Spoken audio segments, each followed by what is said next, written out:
Situationships almost always involve a partner that's avoidant, and most often a dismissive avoidant. That's because this person has a fear of commitment.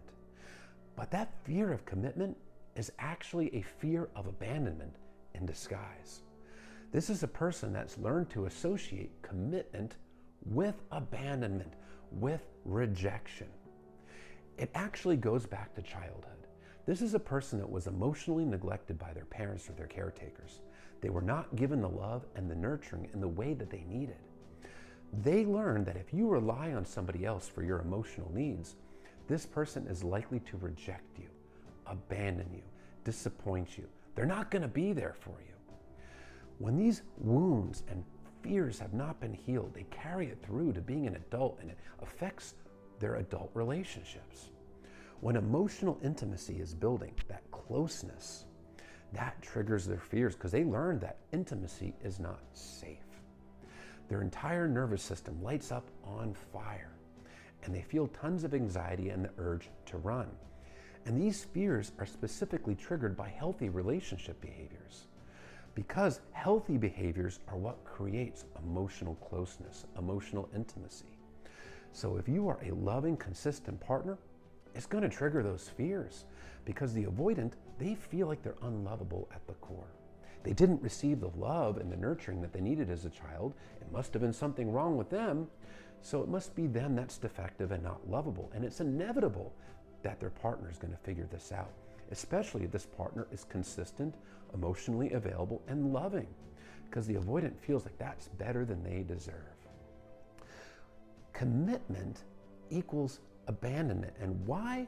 That's because if you commit to somebody, it's implied that you have to be vulnerable. You have to be emotionally available for this person. So if the avoidant takes those walls down and they let this person in, the fear is that this person is going to figure out that the avoidant is in fact unlovable, and they're going to reject and abandon the avoidant. That's why they will often avoid using labels when a relationship is going well with a partner that is loving and consistent, because it's the consistent, loving partner that triggers those fears. When they don't have the label on there, they can still get the validation, they can still get the attention from the loving partner without having to actually open up and become emotionally available and vulnerable for this person.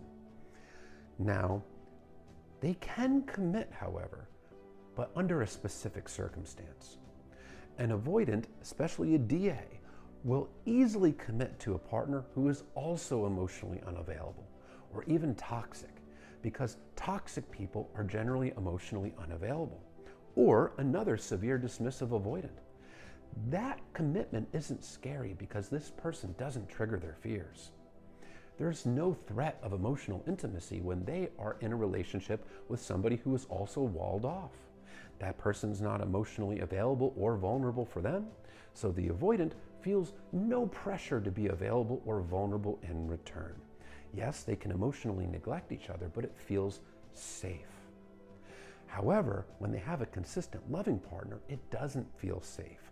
That emotional availability and vulnerable is scary because it would hurt so much more to be abandoned by a person that they truly open their heart to. But when they can stay walled off with a partner that's also walled off, commitment is not so scary.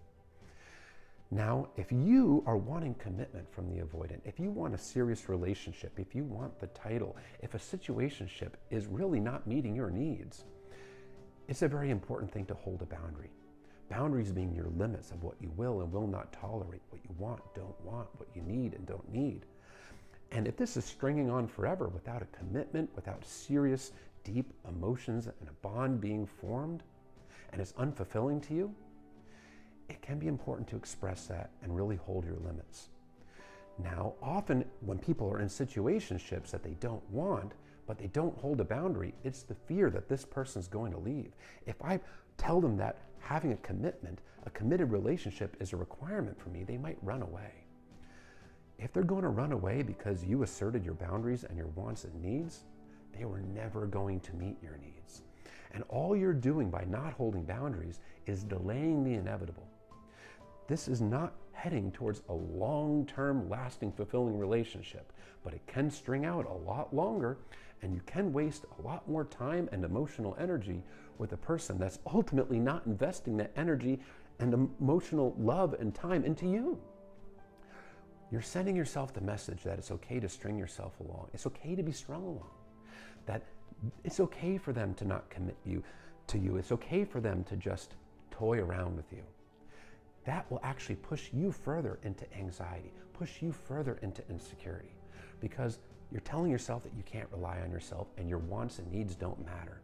You're walking on eggshells trying not to scare this person so they don't run away, so you can cling on to a relationship that is unfulfilling for you. Recognize your own worth. They may be a good person, but if they're not willing to open up and commit, and that's what you want, they're ultimately not relationship material for you.